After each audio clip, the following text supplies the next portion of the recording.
sifatnya mubah. Fa in kana fihi maslahatun amatun faqatu syurbud wajibah. Jadi apa yang dilakukan pemerintah karena itu sifatnya mubah dan ada maslahat maka kita wajib untuk mengikutinya, mengikuti anjuran dari imam itu sendiri. Mungkin itu ya moderator ya, Mas Nurul Hidayat. Untuk sementara bisa dilanjutkan dengan diskusi. Iya. Terima kasih buat Mas Firman. Mungkin kita akan buka sesi diskusi atau sesi pertanyaan. Monggo, mungkin dari sahabat-sahabati ada pertanyaan yang ingin ditanyakan atau sedikit mengganjal, bisa ditanyakan ke pemateri. Monggo.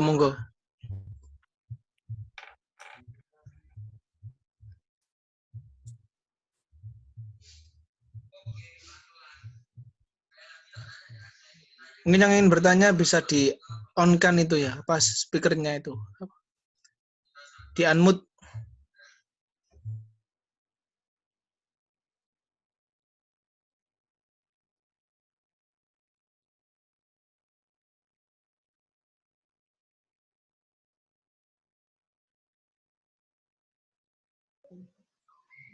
Saya ingin bertanya.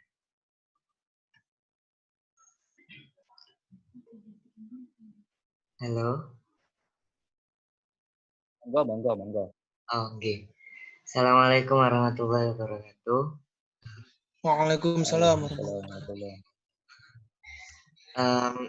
Saya lebih melihat seperti ini.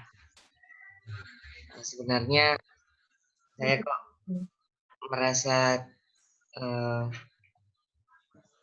untuk tidak sholat Jumat itu hal yang tidak tepat. Artinya ketika kita berada di pasar, di situ keramaian dan biasa masyarakat tidak menjaga jarak. Kenapa kok tidak malah pasar saja yang dibubarkan? Artinya pemerintah di situ mengambil peran dalam distribusi kebutuhan pangan. Kenapa harus sholat Jumatnya? Ketika orang-orang dikasih pilihan antara sholat Jumat dan tidak, sebenarnya di Jember ini banyak yang masih sholat Jumat, termasuk di daerah sekitar sini, sangat terlihat perbedaannya antara pada saat, mungkin juga karena aspek mahasiswa yang pulang ya, pada saat dulu sebelum tidak ada pilihan, artinya sholat Jumat masih wajib, dan setelah ada pilihan boleh tidak sholat Jumat tersebut. Saya lebih ingin melihat di aspek gimana ya, geosospol. Semacam okay. Ketika saya memilih untuk tidak sholat Jumat dan saya memilih untuk sholat Jumat, itu seperti apa? Kayak gitu sih. Terima kasih. Wassalamualaikum warahmatullahi wabarakatuh. Waalaikumsalam warahmatullahi wabarakatuh. Gimana nih Mas Nurul Hidayat? Mau langsung saya jawab atau nunggu pertanyaan yang lain? Mungkin sambil menunggu Ustadz bisa dijawab dahulu mungkin. Jadi nanti biar mungkin dari jawaban jenengan ada muncul pertanyaan-pertanyaan baru. Dari itu. Mungkin jenengan bisa menjawab dulu dari pertanyaan dari sahabat Hanif. Oh, sahabat Hanif. Teman-teman PMI itu ya? Oke. Teman-teman PMI. Terima kasih kepada Mas Hanif. Ini ya salah satu yang sering didiskusikan, ya termasuk di daerah saya sendiri ya.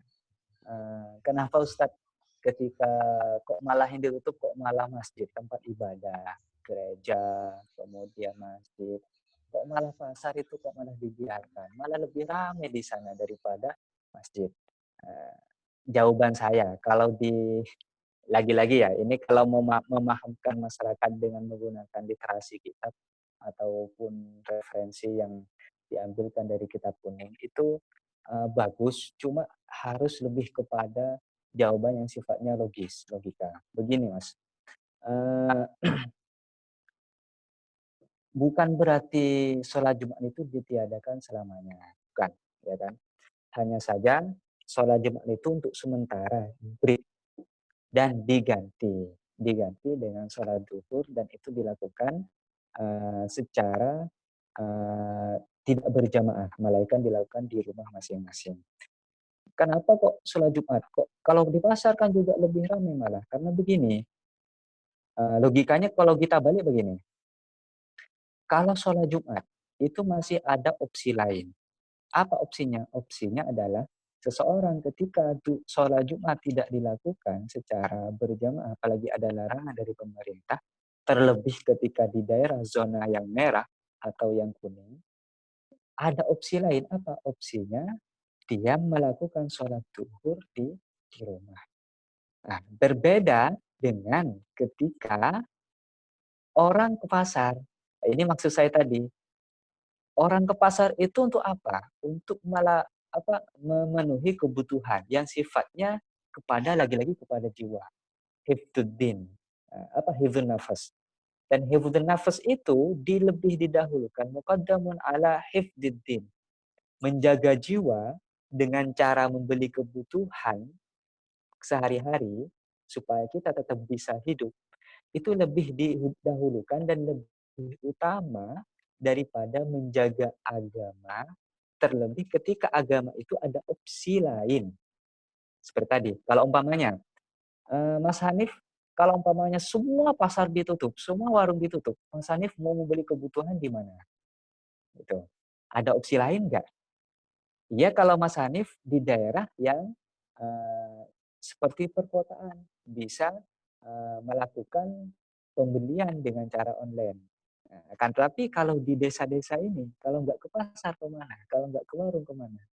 Karena tidak ada opsi inilah yang kemudian lebih didahulukan menutup masjid, tempat peribadatan yang lain daripada menutup pasar.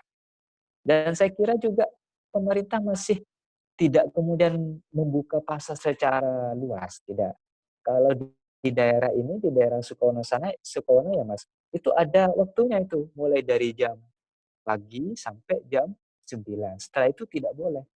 Kalau ketahuan buka warung itu langsung ditangkap sama Babinsa, sama langsung disamperin sama pihak polisi itu, sama Babinsa, kayak gitu. Kalau Jumat, kan masih ada di rumah, bisa saja. Apalagi karena ada uzur. Dan itu ada tuntunan syariatnya. Kira-kira seperti itu ya Mas Hanif ya. Ya, monggo mungkin ada sanggahan atau apa dari Mas Hanif kurang sempurna atau gimana? Monggo. Nggih. Jadi saya kan melihatnya dari peluang-peluang, maksud saya kan di area situ banyak peluang pekerjaan yang ditawarkan oleh pemerintah untuk melakukan itu. Ketika pasar ditutup, maka banyak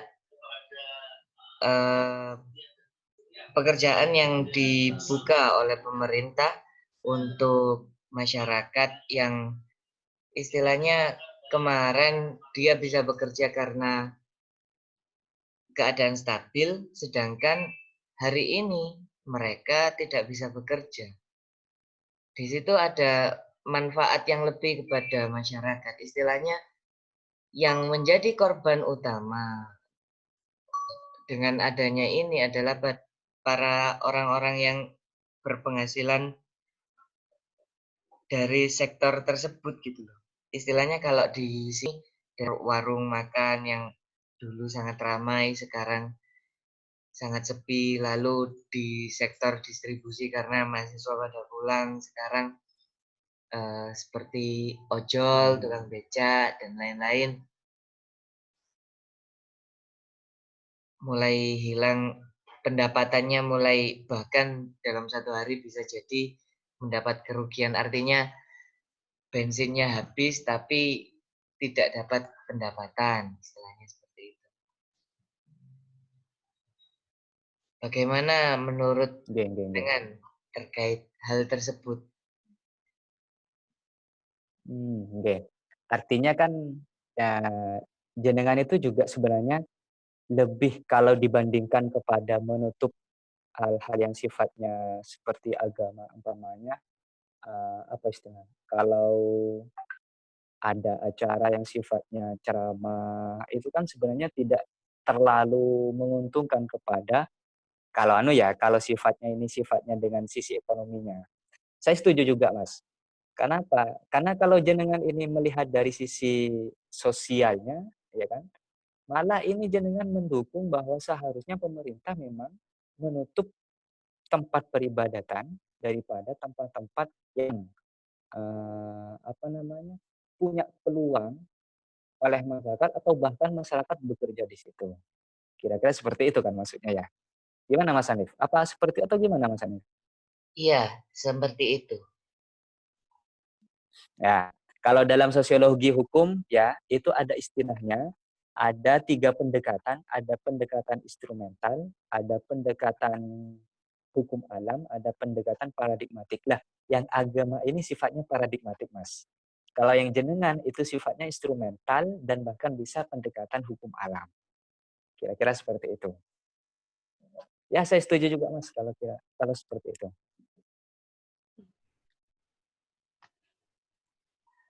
Sebenarnya istilahnya kan, kenapa kok pada akhirnya pemerintah lebih memilih hal ini daripada hal yang saya usulkan Hmm. tadi, gitu loh. Saya ingin Hmm. menggali lebih dalam. Bagaimana pemerintah itu memilih memilih salah satu daripada banyak pilihan yang lebih bermaslahat gitulah istilahnya. Seperti itu.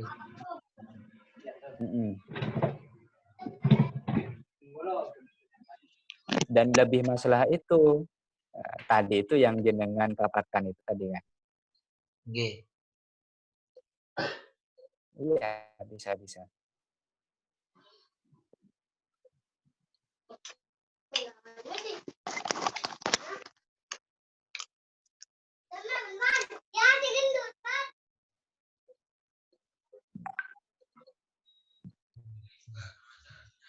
Pripun, Ustaz, sampun. Monggo. Untuk jawabannya. Oke.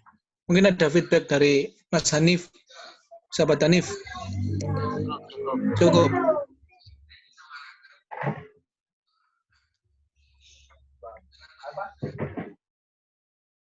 Monggo yang lain mungkin.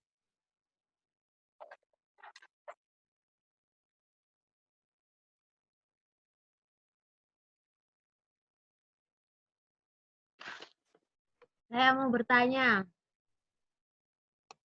Nggih, monggo. Ya, sahabat Dayat, saya mau bertanya.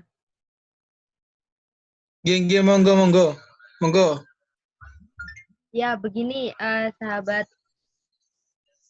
Firman. Jadi saya mau menanyakan nih, kapan hari itu kan ada isu. Bukan isu sih, saya melihat di postingan Najwa Shihab. Kan sekarang kan dicanangkan social distancing, artinya buat sholat Jumat itu kan sebisa mungkin tidak diadakan dulu. Nah, apakah ketika memang itu sudah itu kan merupakan anjuran dari pemerintah, ya memang beberapa masjid itu masih menerapkan sholat Jumat. Tapi ketika di suatu daerah itu tidak menerapkan sholat Jumat, apakah ketika nanti laki-laki ini tidak melaksanakan sholat Jumat selama 3 kali itu dengan mematuhi peraturan dari pemerintah, itu bisa dikatakan musyrik enggak, sahabat? Seperti itu. Terima kasih. Nggih. Terima kasih. Mungkin Ustadz bisa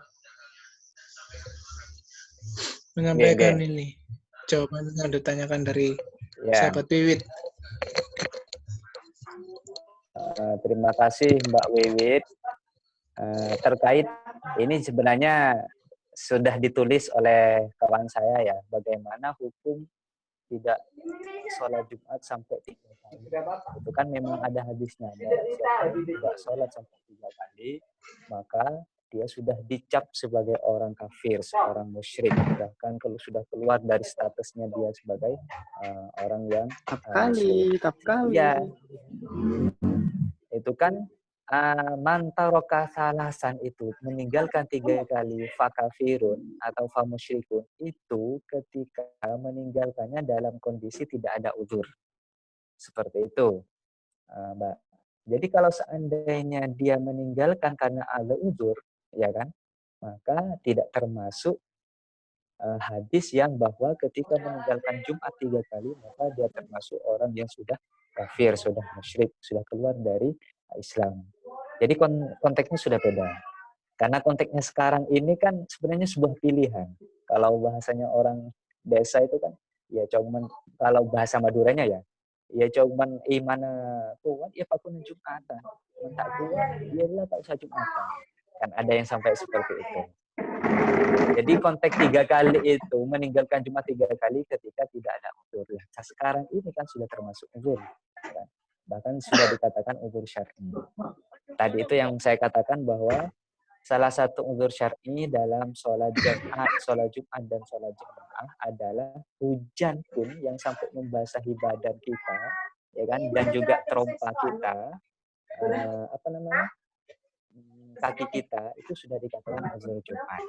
Apalagi seperti yang sifatnya pandemi COVID-19.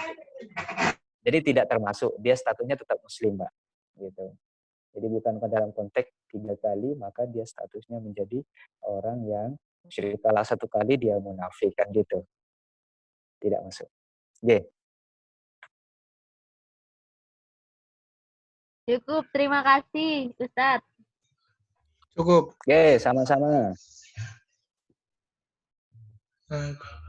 Mungkin dari sahabat-sahabati yang lain. Ya, saya mau jadi. Monggo. Monggo. Mungkin ada pertanyaan.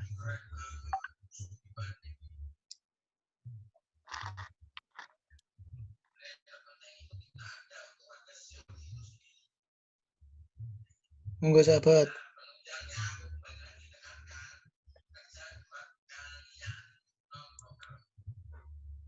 Makanya pertama dikenalkan sebenarnya kenal Tuhan itu ada disebut tidak mewajibin wujud, belum disebut namanya Allah itu disebut nama Islam, paham ya?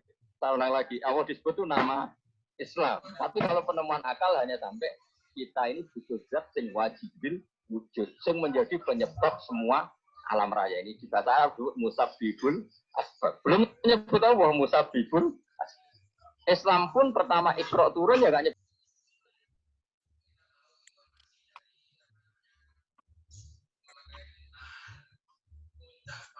Mungkin sahabat-sahabati ada pertanyaan. Sahabat Dayat, saya izin bertanya. Bukan bertanya sih sebenarnya. Jadi berangkat dari pemaparan yang disampaikan oleh Ustadz Firman tadi, yang saya pahami, jadi nantinya mungkin salah pemahaman atau gimana kan bisa diluruskan. Jadi pemahaman saya itu terkait dengan himbauan yang ada, bahkan dari MUI sendiri juga membuat putusan terkait dengan jamaah sholat Jumat itu tadi. Yang saya pahami itu himbauan tersebut itu kan juga tadi dijelaskan oleh Ustadz Firman bahwasanya hal itu dilakukan seketika kita bisa memilih, dalam artian tergantung kondisi dari lingkungan kita, seperti itu, Ustaz. Ya, jadi himbauan itu boleh kita amalkan, boleh kita tidak, tergantung lingkungan kita itu mendukung atau tidak, seperti itu. Dalam artian di desa saya sendiri itu bahkan meskipun desa mana itu? Desa mana? Silo. Masih di Jember. Oh, Silo. Oke, terus. Nah, masih di Jember. Yang kita tahu himbauan itu kan sosialisasi dari pemerintah, sosialisasi dari mahasiswa ataupun kelompok-kelompok lainnya itu udah mulai masuk kan di desa saya. Dalam artian mereka memberi pengertian kepada masyarakat-masyarakat sekitar untuk memberikan pemahaman kepada mereka bahwasanya kondisi sekarang di Jember itu sedang kondisinya zona merah kayak gitu. Jadi seakan-akan itu untuk kita bisa menjaga diri. eh, Terus kan juga himbauan untuk tidak sholat Jumat itu juga disampaikan. Cuma masyarakat sekitar Silo sendiri itu kayak apatis gitulah terkait dengan itu. Jadi mikirnya mereka itu eh, kenapa harus menyalahi terkait dengan ibadah sholat kita? Toh kita sholat kan minta kepada Tuhan. Dalam artian kita berdoa untuk corona ini. Jadi mereka itu tetap jumlah dari mereka yang sholat Jumat itu sama dengan hari-hari biasanya sebelum corona menyebar. Kayak gitu. Pikirku itu eh, saya pribadi itu mikirnya itu yang saya bingungkan itu mengubah secara hukum atau bagaimana atau hanya emang tergantung kepada kondisi lingkungan kita dalam artian seperti ini. Mereka melakukan sholat Jumat meskipun himbauan itu ada dalam artian mereka melanggar himbauan yang ada lah misal melanggar terkait dengan apa-apa yang diputuskan oleh MUI itu sendiri, mereka tetap melaksanakan sholat Jumat, itu tidak mengubah hukum sholat Jumat itu menjadi batal kayak menjadi makruh menjadi apa kayak gitu. Apa tetap mereka dihukumi sholatnya mereka berpahala kayak gitu. Terima kasih Ustadz. Bisa dipahami. Untuk yang Mbak dari Silo, Mbak siapa tadi? Devi Ratnasari. Oh, tadi itu yang saya katakan bahwa untuk mengubah mindset masyarakat, apalagi masyarakat desa ini yang memang sulit. Gitu kan. Kenapa? Karena seakan-akan ketika sholat Jumat itu dilarang, seakan-akan itu melarang sholat Jumat yang sifatnya wajib. Gitu kan. Padahal kan dalam kitab fikih sering seperti itu. Ketika kewajiban itu ada udzur, maka beralih kepada kewajiban di bawahnya. Sholat Jumat tetap ada, cuma karena ada udzur, maka diparkir terlebih dahulu. Diparkir itu kan bukan berarti tidak dipakai. Hanya dipakai, tapi nanti ketika sudah kondisi pandemi ini aman.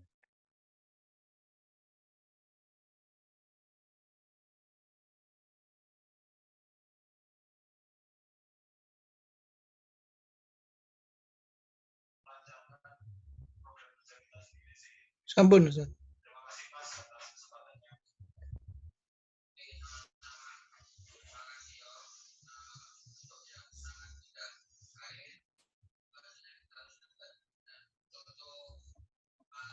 Dia mendapatkan pahala karena tetap sholat.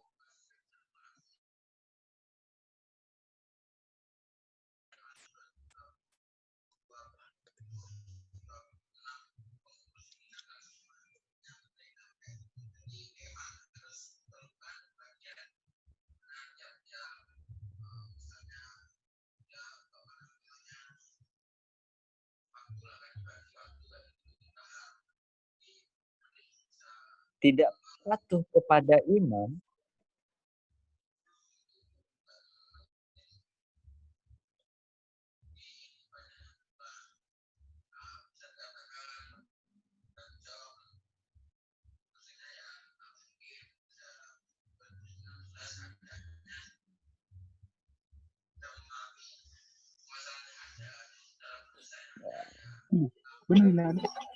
ketika tidak, halo, bisa dengar?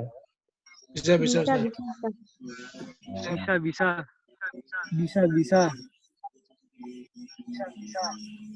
Bukan berarti sholat Jumatnya batal, tidak. Akan tapi dia punya kewajiban lain, apa? Yaitu mentaati imam. Ketika tidak taat imam, maka dia tidak melakukan kewajiban. Kalau tidak melakukan kewajiban, berarti dia berdosa. Berdosanya karena apa? Karena tidak patuh kepada apa-apa yang sudah diputuskan oleh imam. Seperti itu. Ya memang sulit, Pak. Saya sendiri nih di masyarakat desa saya itu menyadarkan masyarakat seperti itu. Tapi sebenarnya kalau memang tidak bisa disadarkan, maka harus dengan cara lain. Apa? Beri solusi. Gitu loh. Engki Pak ampian nikah sehat. Gitu. Tapi manpas nolar kasih tak sehat kan bahaya. Nah, itu. Engki Pak ampian sehat. Manpas lain tak sehat kan tertular oleh empian. Itu bahaya. Nah, kira-kira seperti itu. Atau di masjidnya harus sesuai dengan protokol ahli medis. Harus ada hand sanitizer-nya, harus kemudian tidak boleh pakai karpet, harus bawa sejadah sendiri, kemudian harus physical distancing-nya juga tetap dilakukan, harus jarak 1 meter dengan jamaah satu dengan jamaah lain, atau seperti itu. Itu bisa dilakukan. Kalau di desa saya tetap sholat Jumatan, tapi sudah tidak sebanyak yang dulu. Gitu loh. Yang Jumatan sekarang ini yang sepuh-sepuh. Gitu loh. Dan itu pun katanya yang Jumatan itu, mereka sholat Jumatan itu sudah tidak lagi salaman. Gitu. Berarti mereka mengindahkan sebenarnya. Cuma karena takut, saya kalau nggak sholat Jumatan ini kan dosa. Nah, kira-kira seperti itu. Pemahaman masyarakat yang larangan sholat Jumat berarti sholat Jumat aja dilarang, itu yang memang kata masyarakat. Gimana, Mbak? Enggak, Mbak Devi. Mungkin ada tanggapan. Iya, terima kasih Ustaz. Sudah bisa sudah bisa tercerahkan. Dalam artian kan juga tugas kita sebagai pemuda lah istilahnya, kita juga dituntut untuk bisa mencari ilmu yang nantinya bisa memberikan pemahaman secara perlahan kepada warga desa itu, utamanya kayak gitu. Terima kasih banyak atas jawabannya. Oke. Seperti ini, Mbak Devi, mengubah mindset masyarakat desa itu terutama itu seperti ini. Bilang kepada seorang bahwa, Pama ya, kalau besar itu kan begini caranya, kalau kecil itu begini. Nah, kita coba bilang bahwa kita bilang besar dengan cara seperti ini, mudah nggak? Repot. Ayo, lingkaran besar, nah, mau berubah kayak gini, tetap kita biasanya seperti ini, lingkaran kecil, kayak gitu. Lingkaran besar, repot sudah. Kenapa? Karena mindsetnya masyarakat itu yang sudah terlalu kuat bahwa sholat Jumat itu adalah kewajiban tersendiri, gitu. Dan tidak boleh diganggu-gugat dalam kondisi apapun. Itu. Ini lagi Ustaz. Oke, monggo yang lain. Monggo. Jadi bahkan di warga sekitar itu sendiri bukan cuma apatis terkait dengan itu, misal nggak percaya tentang corona ataupun apa, mereka juga belum memahami terkait dengan virusnya itu tadi. Terus juga putusan-putusan yang dari MUI itu sendiri, mereka menganggapnya seakan-akan itu dari kelompok-kelompok Islam kanan yang mana seakan-akan kelompok-kelompok Islam yang berusaha menggugurkan keimanan orang Islam. Dalam artian ada kemarin itu salah satu kayak guru nggak guru, ada salah satu bapak-bapak yang bilang bahwasanya siapa sih sebenarnya yang membuat keputusan nggak boleh sholat Jumat? Mereka loh sebenarnya itu cuma mau melunturkan keimanan kita, makanya kita nggak boleh sholat jamaah, kita nggak boleh mengadakan tahlil, mengadakan perkumpulan yang untuk sholawatan ataupun apa. Jadi pikiran mereka itu bahkan negatif terkait dengan hal itu, sehingga mereka bilang kiai dilanggar aja itu mau kok sholat Jumat, ya udahlah ngikut itu toh kiai kayak gitu. Mau ngikut siapa yang nggak jelas yang bilang putusan nggak boleh sholat Jumat. Nah seperti itu. Dalam artian masyarakat itu sendiri kan juga belum tahu apa itu MUI, perannya MUI dan juga terkait dengan kewenangan MUI itu sendiri, mereka kan juga belum paham. Jadi repotnya masuk dan memberikan pengetahuan kepada masyarakat itu di situ. Bahkan yang miris itu kan kiai langgaran yang dijadikan kayak dijadikan sandaran sama masyarakat karena dibilang kiai ataupun apa, mereka sendiri belum bisa mengondisikan dirinya sendiri untuk melakukan himbauan itu. Sehingga masyarakat kan kayak terkonstruk, oh kiai mau ngimami, masa kita nggak mau sholat? Nah kayak gitu. Jadi emang berangkat dari sosok masyarakat yang dihormati, yang itu juga berpengaruh nantinya kepada masyarakat biasa yang juga biasanya itu ikut-ikutan gitu sama kiainya itu tadi. Kayak gitu, Ustadz. Oke. Itu benar sekali. Itu yang saya rasakan ketika saya mensosialisasikan kepada masyarakat terkait dengan himbauan pemerintah. Betul sekali. Cuma karena saya sudah mengantisipasi ya ini masyarakat. Kalau enggak kita mengajak tokoh masyarakat yang ada di desa kita, tidak akan percaya. Kenapa? Karena mereka tendensinya panutannya memang kiai langgaran itu, kiai musola-musola itu. Nah, tapi karena saya sudah mensosialisasikan bareng dengan mereka, ini Ustadz ada himbauan dari pemerintah bahwa ini. Mohon jenengan bantu kita untuk menghimbau. Sehingga kita ini solusi sudah yang sifatnya solusi ya. Sehingga kita waktu mensosialisasikan terkait dengan putusan untuk tidak Jumatan sementara, kita itu menggandeng tokoh masyarakat, salah satunya adalah Pak apa namanya, Pak Kampung istilahnya ya, kemudian Pak RT, Pak RW, kemudian kiai-kiai musola itu, kemudian tenaga medis dari kecamatan, gitu. Kemudian dari pihak apa namanya desa, perangkat desa, kita kumpulkan masyarakat, gitu loh. Meskipun ini lagi-lagi repot. Ya kan. Kenapa? Kita pun yang sudah menggandeng tokoh masyarakat masih ternyata sholat Jumat tetap dilakukan. Cuma karena kita sudah repot mau membubarkan istilahnya ya, bubarkan paksa. Ya akhirnya kita tetap silakan sholat Jumat tapi tidak boleh salaman. Ketika masuk harus pakai hand sanitizer dan bawa sebilah sendiri. Dan ternyata mereka mengindahkan. Gitu. Sekalipun ini tidak sesuai dengan anjuran dari pemerintah. Betul sekali memang. Jadi karena sudah ketemu kuncinya tadi bahwa sebenarnya para kiai langgaran, ya kiai musola, kiai-kiai yang ada desa itu yang berpengaruh, maka kita harus merubah mindset mereka terlebih dahulu. Baru kemudian masyarakat bisa untuk mengikuti. Itu Mbak. Betul itu. Oke, terima kasih Ustadz. Ya, mungkin ada tanggapan dari Sudah. Mbak Devi, Sahabat Devi. Monggo, sampun. Sudah cukup. Terima kasih moderator atas kesempatannya. Terima kasih juga Ustadz. Oke, sama-sama. Oke, sama-sama. Mungkin dari sahabat-sahabat yang lain, mungkin masih ada pertanyaan yang bisa ditanyakan ke Ustadz Firman untuk selaku memateri.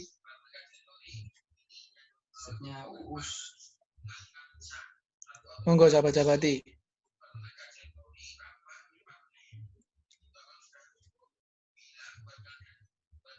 Ini ya, perlu mungkin Mas Nurul Hidayat perlu diketahui bahwa iman itu al-imanu fil qalbi, ya kan? La fil masjid. Ya kan? Iman itu letaknya di hati, bukan di masjid. Gitu kan? Jadi apa kemudian iman ada kaitannya dengan masjid? Ya tidak ada. Apakah mereka yang selalu ke masjid kemudian imannya tinggi daripada mereka yang selalu ke sawah, yang mereka sholat jamaahnya di rumah? Tidak juga, gitu. Itu bukan patokan, bukan standar untuk mengukur keimanan seseorang. Gitu. Kira-kira seperti itu.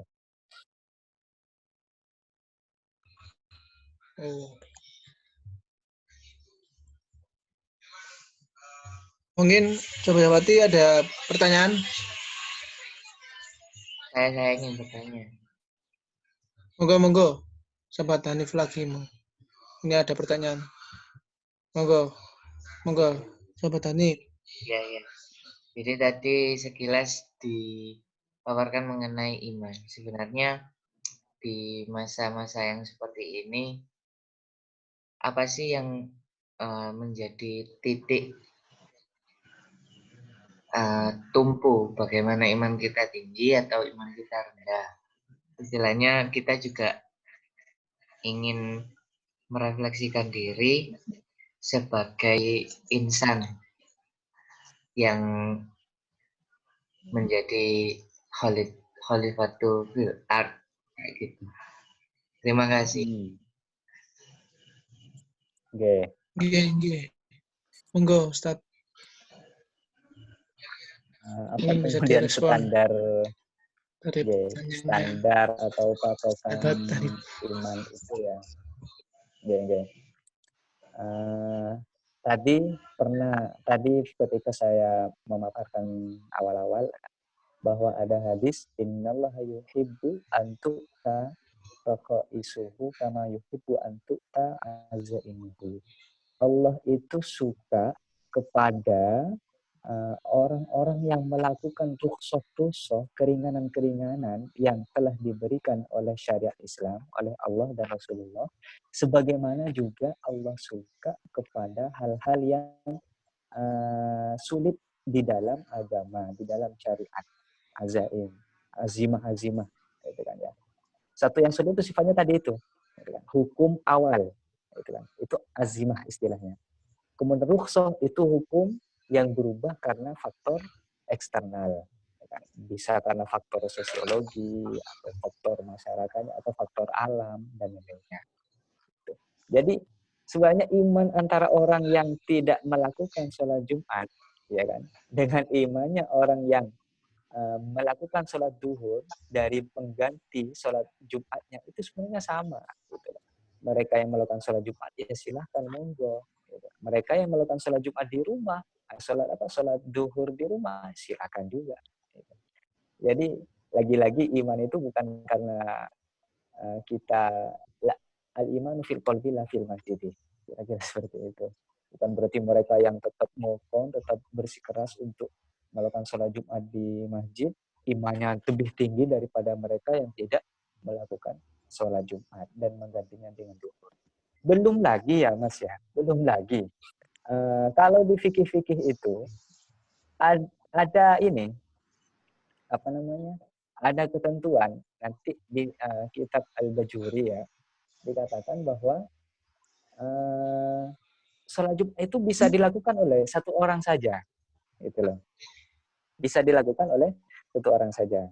Tadi saya nyari itu di maktabah itu. Bisa dilakukan oleh 2 orang. Bisa dilakukan oleh 3 orang. Nah, kita sholat Jumatnya ya karena kita madhabnya Syafi'iyah sehingga yang jumhur mengatakan sholat Jumat dilakukan oleh harus 40 orang. Kayak gitu. Nah, ini. Kalau menurut saya kutip ya, kalau sholat Jumat menurut Ibnu Hazm itu boleh dilakukan sendirian. Ini kalau maksa ya, maksa sholat Jumat. Tapi sholat Jumatnya di rumah, gitu kan? Tidak di masjid. Boleh dilakukan oleh satu orang. Jadi mulai dari khotibnya, kemudian iqomahnya, adanya, ini dilakukan sendiri. Itu Ibnu Hazm. Kemudian dan ini tidak harus, bahkan tidak harus, boleh dilakukan oleh 2 orang. Dan ini menurut Ibrahim An-Nakhai. Boleh dilakukan oleh 3 orang. Ini menurut Imam Abu Yusuf. Salah satu murid terkenalnya Imam Abu Hanifah. Boleh dilakukan 4 orang. Dan ini menurut Imam Abu Hanifah dan Imam At-Tauri. Boleh 7 orang dan menurut Imam Ikrimah dan lain-lainnya. Jadi kalau ternyata terpaksa memaksakan diri untuk melakukan sholat Jumat, ya sudah sholat Jumat dengan banyak pendapat tadi itu. Dengan 1 orang, cukup sendirian. Kalau tidak mau sholat duhur gitu loh. Ternyata tetap melakukan sholat Jumat, tapi tidak di masjid loh ya. Karena di masjid itu biasanya 40. Gitu Mas Hanif. Oke, saya menanggapi. Oke, gimana? Saya kembali mempertanyakan kebijakan apabila seperti itu. Artinya, kenapa kita harus memaksakan bahwa karena kita bermadzhab Syafi'i, maka kita tidak sholat Jumat karena tidak boleh kerumunan. Padahal salah satu yang dikutip tadi Ibnu Hazm memperbolehkan. Kenapa tidak itu saja yang disosialisasikan daripada mensosialisasikan tidak sholat Jumat? Artinya kan ada pilihan alternatif apabila kita ya sudah tetap sholat Jumat, tetapi sendirian, misal kayak gitu. Sholat Jumat yang dilaksanakan di rumah. Dan itu disosialisasikan ke warga masyarakat, diberitahu rukun dan syarat sah sholat tersebut, dan kita lakukan gitu loh. Terima kasih. Oh, nggih, bagus sekali. Kenapa kok pemerintah kok enggak sesuai yang ada di kitab Al-Bajuri ini yang disosialisasikan, yang dijadikan putusan. Pertama, kita dalam ibadah di Indonesia itu mayoritas Syafi'iyah. Sehingga ketika sholat Jumatnya kita mengikuti Syafi'iyah, maka juga turunannya ketika ada udzur maka ikut juga Syafi'iyah. Bagaimana konsepnya dalam Syafi'iyah? Dalam konsepnya Syafi'iyah, kalau ketika udzur Jumat maka diganti dengan zuhur, salat zuhur. Seperti itu. Apalagi dalam kaidah Jum'atu zuhrun maghfiratun au wajibatun nafsuha, apakah itu zuhur yang dikosor atau kewajiban tersendiri, itu masih dalam tataran Imam Syafi'i. Itu. Kedua, kalau kemudian pemerintah mensosialisasikan dengan pendapat ini malah justru menimbulkan konflik lain. Selain konflik bahwa Jumatan ternyata dilarang. Dan apa konfliknya? Masyarakat masih tabu dengan referensi yang saya bacakan tadi itu. Dan ini bisa menjadi geger kalau diumumkan kepada masyarakat. Oh, ternyata sholat Jumat bisa sendirian, gitu. Sehingga kemudian banyak masyarakat sholat Jumatnya di tengah sawah, gitu. Kemudian sholat Jumatnya tidak lagi di masjid. Ya, ini saya kira pemerintah bagus juga, apalagi lebih dari pihak LBM, dari NU. Jadi melihat dampak konsekuensi logisnya nanti ketika kemudian makrot ini dilakukan. Ini saya sampaikan di sini karena sifatnya pemikiran, gitu loh. Boleh diamalkan, tapi secara pribadi, tidak untuk halayak umum, tidak untuk konsumsi umum. Itu Mas Hanif. Saya semakin Telepon Mas Hanif. Ya, saya ingin menanggapi lagi sebenarnya. Ya, monggo. Artinya, bolehkah Ustadz Firman menjelaskan mungkin mengenai sosiohistoris bagaimana Indonesia ini bermadzhab Syafi'i. Kenapa kok pada akhirnya dari 4 mazhab yang saya ketahui selama ini, kenapa kecenderungan masyarakat Indonesia lebih ke Syafi'iyah, bukan Hambaliyah atau Hanafiyah atau Malikiyah, seperti itu. Mungkin bisa dijelaskan juga, karena saya juga ingin tahu alasan logis atau dari mana saya bisa mencari tahu terkait hal itu. Ketika saya ingin mencari referensi mengenai fikih dan usul fikih. Terima kasih. Oke. Bisa saya jawab, Mas Moderator? Monggo. Monggo Ustaz Firman. Oke. Ini sudah agak mau melebar ke pembahasan historis dari sebuah sejarah istilahnya. Oke. Gini. Kenapa kok kita lebih dominan mazhab Syafi'iyah?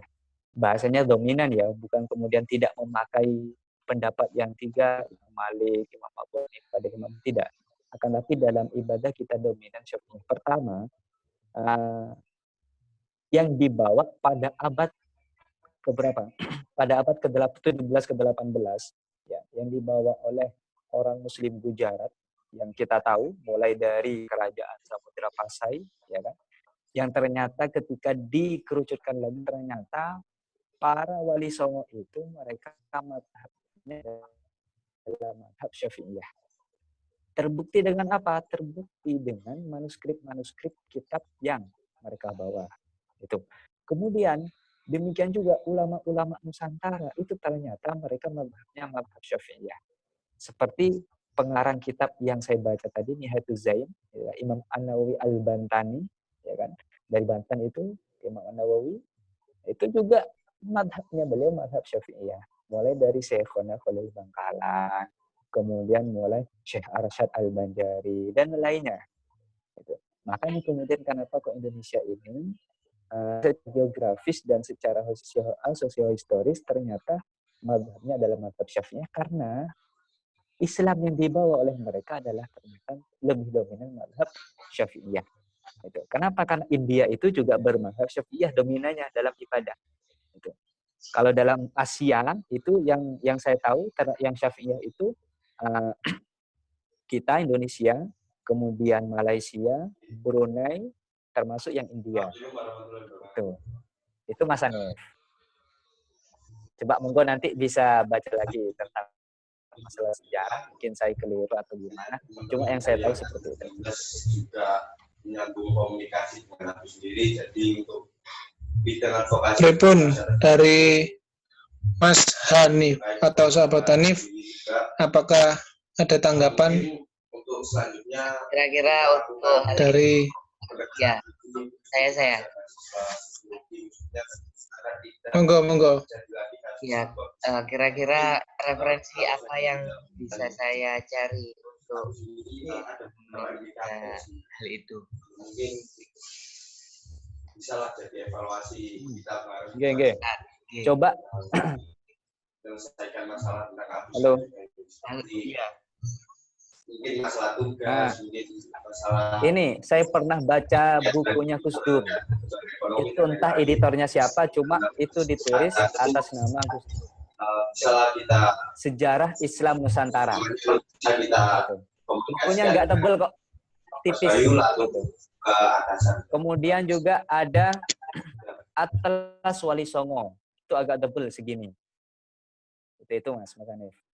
Cuma yang kalau pengen yang tipis itu yang apa nama karangan Gus Dur, cuma editornya lupa siapa saya ya. Itu karangan Gus Dur atas nama penulis, atas nama beliau, Allahumma yarham, Sejarah Islam Nusantara. Kalau yang tebel itu ada atlas, covernya hijau, Atlas Wali Songo. Itu saya lihat banyak manuskrip yang ternyata kalau diteliti itu Syafi'iyah. Kenapa? Karena Muslim Gujarat itu mereka rata-rata Syafi'iyah, termasuk pengarang apa namanya? Ini ya. Pengarang kitab Fathul Mu'in, Syekh Zainuddin bin Abdul Aziz Al-Malibari, itu kan itu dari Muslim India beliau. Murid dari Ibnu Hajar Al-Haytami. Itu juga dari India. Ternyata Syekh Zainuddin bin Abdul Aziz Al-Malibari juga Muslim Gujarat yang ternyata Syafi'iyah. Ada juga namanya Syah Waliullah Ad-Dahlawi. Itu dari kerajaan. Dan beliau juga Syafi'iyah. Karena Muslim Indonesia Nusantara itu berasal dari Gujarat dan dari India rata-rata, maka juga notabene-nya kita bermazhab Syafi'iyah. Coba ada buku tadi itu Sejarah Islam Nusantara karangan Gus Dur atau Atlas Wali Songo. Itu Mas Hanif. Oke, terima kasih. Saya kembalikan ke moderator. Oke. Terima kasih. Oke. Mungkin dari sobat-sobat yang lain atau peserta yang lain ini ada pertanyaan yang bisa ditanyakan. Oke. Waduh. Sahabat Devi. Monggo. Menanggapi dari jawaban Ustadz Firman kepada pertanyaan dari sahabat Hanif tadi, dia juga sahabat Hanif nanti bisa baca Atlas Wali Songo. Di sana itu lebih sederhana. Kalau misal mau tahu terkait dengan historisnya, kenapa lebih dominan kepada Syafi'iyah, kayak gitu. Untuk tanggapan kepada Ustadz Firman, tadi kalau tidak salah dengar itu disampaikan bahwasanya ada juga terkait dengan putusan-putusan bahwasanya kita bisa melakukan sholat Jumat 1 orang, 2 orang, ataupun 3 orang, tetapi itu beda mazhab. dalam artian tadi juga kita dibolehkan untuk mengikuti hal tersebut. Seperti itu, Ustadz Firman. Halo, enggak. Jadi dalam artian yang saya pahami kan kalau kita sebenarnya kan boleh kan kita menganut lebih dari satu madhab, hanya saja kita tidak boleh memisah suatu ibadah yang emang itu menyatu. Dalam artian misal wudhunya ikut Imam Syafi'i, sholatnya misal wudhunya ikut Imam Syafi'i, sholatnya kita harus ikut Imam Syafi'i. Yang tak pahami seperti itu. Dalam artian sholat sama wudhu kan satu kesatuan ibadah. Kayak gitu. Iya.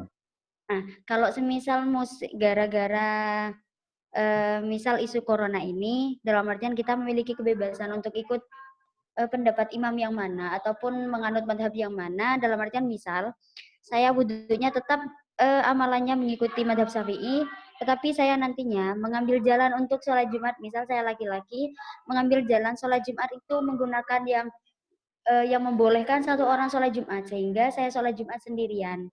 Nah itu kan beda konteksnya, udah nggak lagi menggunakan mazhabnya Imam Syafi'i.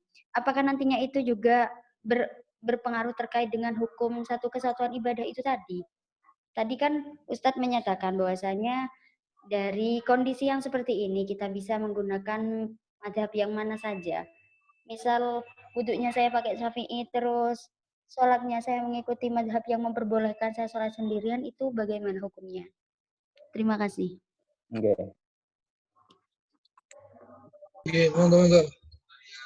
Dari Terima Ustadz kasih Firman Mbak bisa Devi.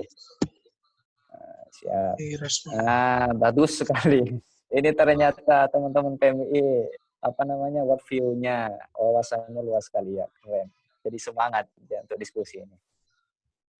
Itu istilahnya ya Mbak Devi, kalau dalam kitab istilahnya adalah talfik. Talfik itu memang aturannya ketat sekali. Ya.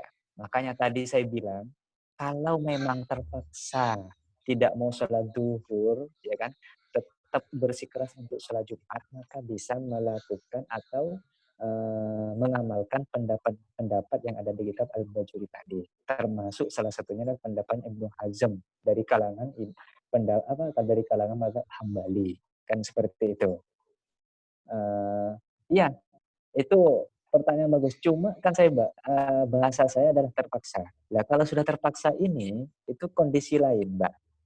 Tadi itu ketika jenengan mengatakan, saya kan Syafi'iyah, Ustaz. Berarti kalau wudhu saya juga Syafi'iyah, sehingga kemudian aturan-aturan sholatnya juga Syafi'iyah. Itu dalam kondisi normal, Mbak. Tapi kalau sudah dalam kondisi kayak sekarang ini, ya kan, bukan isu lagi kayak yang namanya corona ini, sudah real, cuma kita aja yang nggak tahu seperti apa corona itu, ya kan? Nah, itu diperbolehkan. Bahasa saya tadi itu, kalau memang terpaksa jenengan itu bersikeras untuk sholat Jumat, maka silahkan mengamalkan pendapat yang 15 tadi di kitab Al-Bajuri. Seperti itu. Jadi tidak termasuk, kalau umpamanya wudhunya Syafi'iyah, kemudian sholat Jumatnya pakai menggunakan Ibnu Hazm, silakan. Tapi dalam kondisi seperti ini loh ya, seperti ini. Bukan dalam kondisi normal. Karena kaidahnya idza daqal amr ittas'a wa idza tas'a daqa. Apabila suatu urusan itu sempit, maka hukumnya meluas. Apabila urusan itu meluas, maka hukumnya sempit. Nah, sekarang ini kondisinya sedang sempit, maka hukumnya meluas. Hukum apa? Talfik tidak seberat seperti yang yang dibicarakan oleh Mbak Devi tadi. Itu maksudnya, Pak. Jadi sudah melewati dari koridor talfik, mencampur adukan madhab. Dan juga tidak termasuk tatabu rukhos, melakukan sesuatu yang sifatnya mudah-mudah, tidak. Kenapa? Karena ini kondisinya berbeda. Sudah. Itu Mbak Devi. Keren pertanyaannya, Mbak. Enggak, kalau ada ditanggapi, Pak.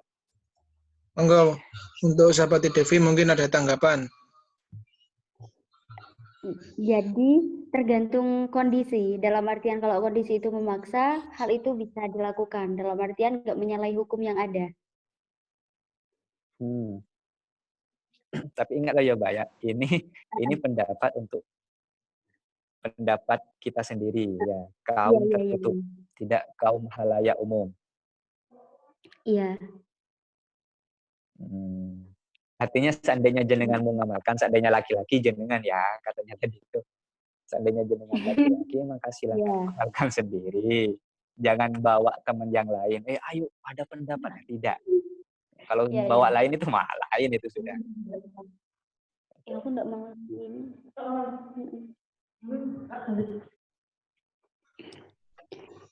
Oke, terima kasih Ustadz. Mana? Oke, sama-sama. Nah, mungkin ada pertanyaan dari sahabat-sahabat yang lain atau forum yang lain. Monggo, monggo.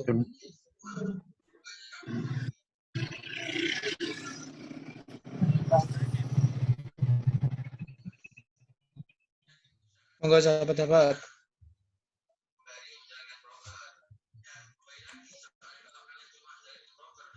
Sampai jam berapa ini, Mas Nurul? Sampai jam 9, Ustadz. Oh, enggak. Mungkin Masih ada waktu 9 menit. Iya. 15. Monggo. Sahabat, mumpung masih belum ditutup forumnya, sehingga 9 menit. masih bisa bertanya.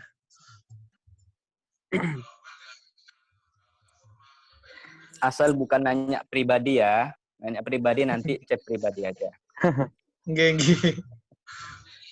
Ini kan rata-rata jomblo ini. Ada yang sudah menikah belum? Belum. Kebanyakan Belum. Wah. Yang jomblo semua. Enak kalau. Bebas.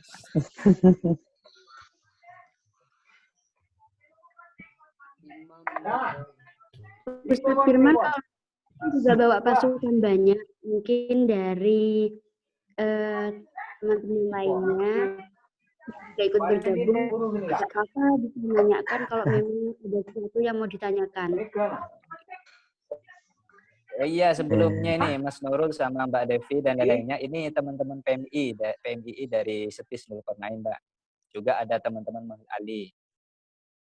Sebagian. Mas Ali Zulkarnain. Saya suruh gabung tadi.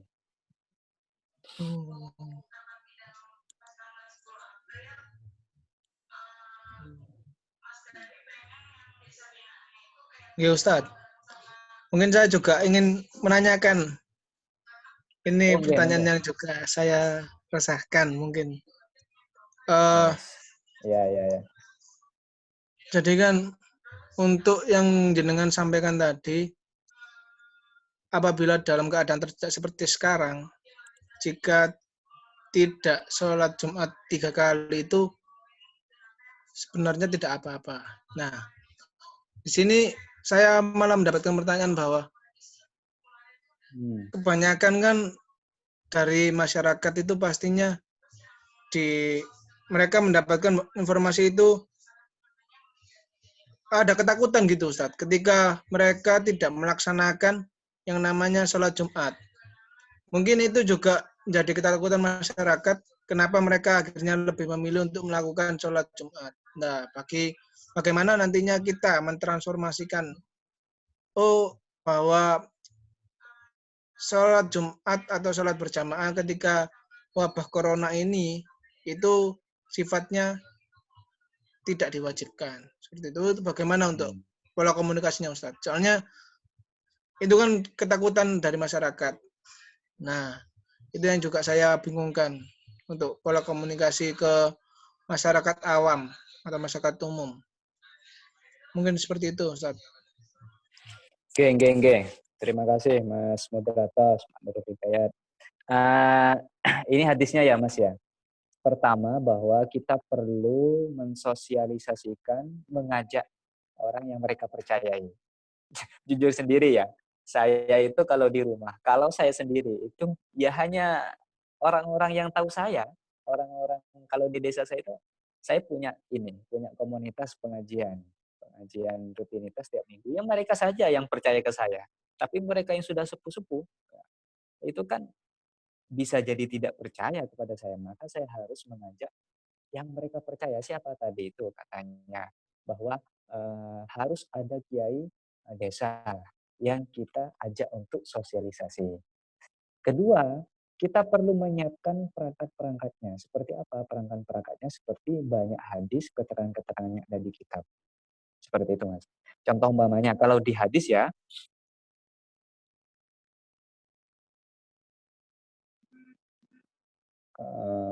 halo? Ya. Ini, tadi itu bukan 3 kali, tapi 4 kali. Baru dikatakan seorang yang musyrik atau seorang yang kafir. Man tarakal jumu'ata arba'a juma'in mutawaliyatin min ghairi udhrin. Ingat aksentuasinya min ghairi udhrin.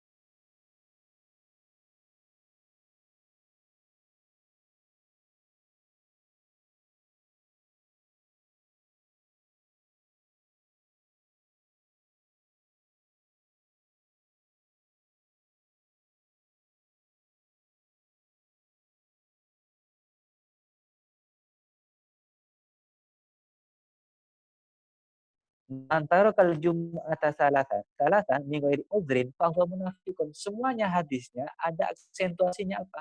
Min ghairi udhrin. Dan ini masyarakat saya kira belum memahami sampai sini. Dan ini tugasnya kita-kita. Gitu loh. Barang siapa meninggalkan Jumat 3 kali tanpa adanya uzur, maka dia dicap seorang munafik. Nah, itu perangkat-perangkatnya yang perlu kita memberi pemahaman kepada masyarakat. Gitu. Tapi sebenarnya ada cara efektif. Cara efektifnya adalah yang mereka percayai coba ajak untuk bisa Jumatan dengan cara beberapa pertimbangan tadi itu. Niscaya mereka yang yang lain itu pasti ngikut. Kenapa? Karena yang dipercayai, yang jadi panutannya sudah tidak Jumatan. Kok saya mau Jumatan? Seperti itu, Mas. Itu ya, Mas Nurul Hidayat.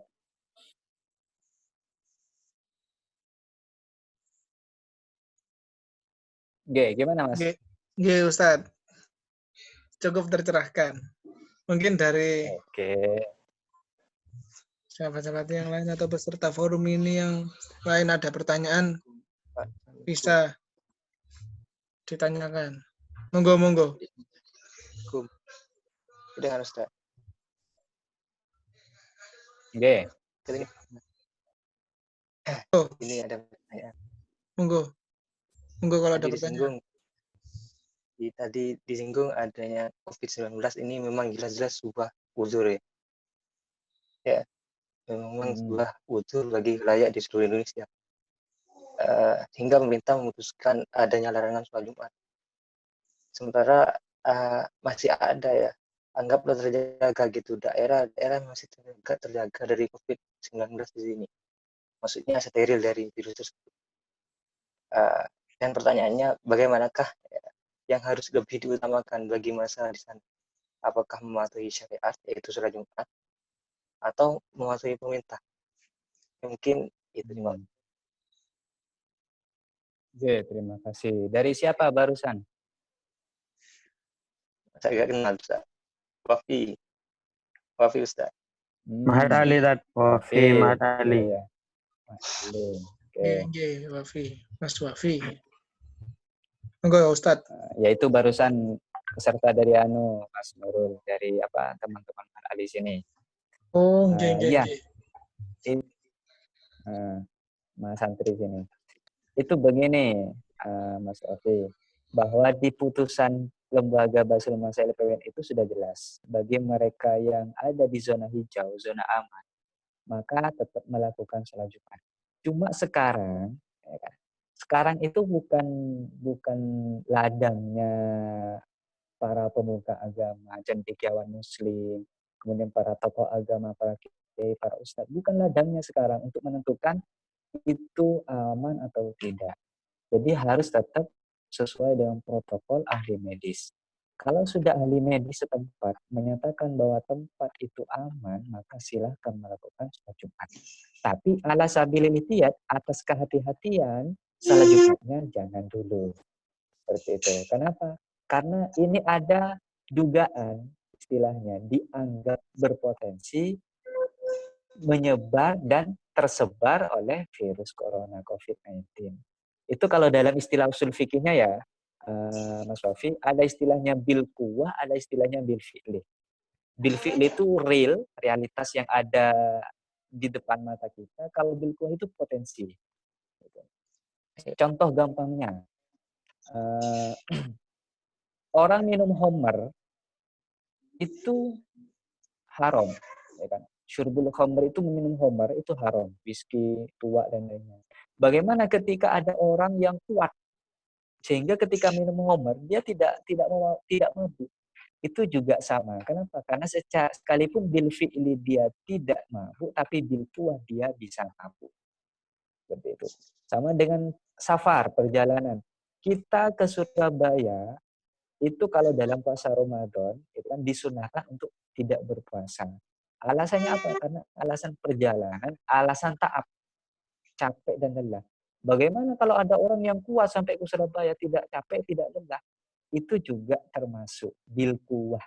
Ada potensi untuk lelah, untuk capek, sehingga untuk tetap disunahkan untuk tidak berpuasa. Maka ala kulli hal, ala sabil ihtiyat, untuk kehati-hatian. Jangan sholat Jumat terlebih dahulu. Gitu, Mas. Ya, Ustaz. Terima kasih, Ustaz.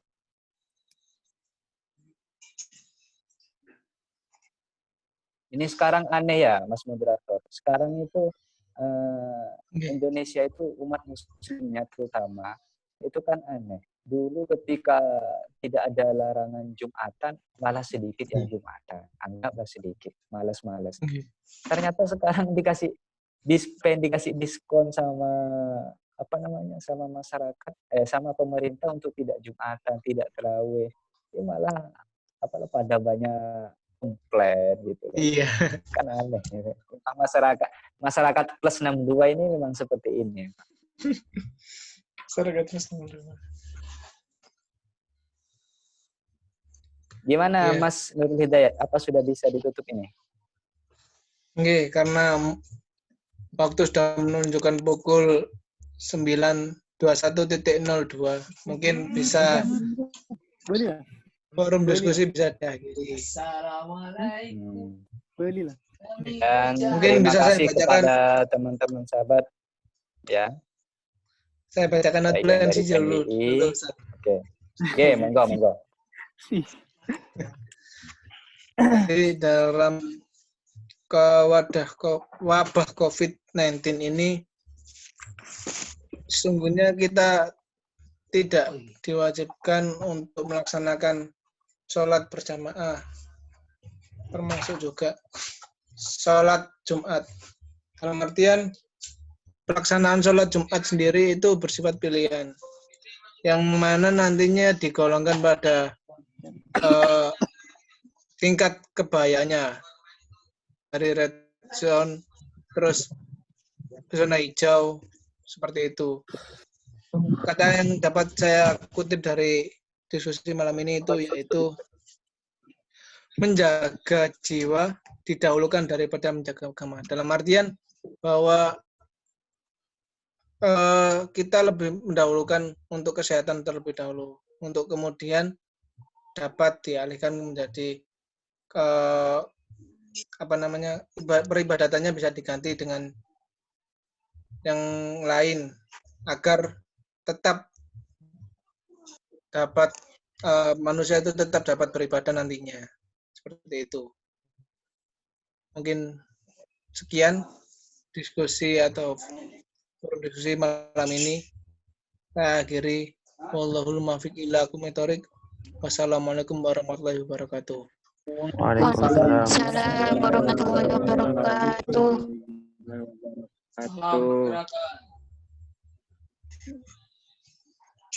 Salam gerakan. Bisa. Mungkin bisa berkenalan ini. Kita berkenalan. Mantap. Ini adik-adik yang Mantap. Banyakan dari Corona ini. Dari ini saya pengen kenalan ini, Ustadz. Ini dari mana aja ini? Bisa satu-satu ini. Bisa lah. Bisa. Yang kenalan sama yang cewek aja, Mas Nurul. Yang cowok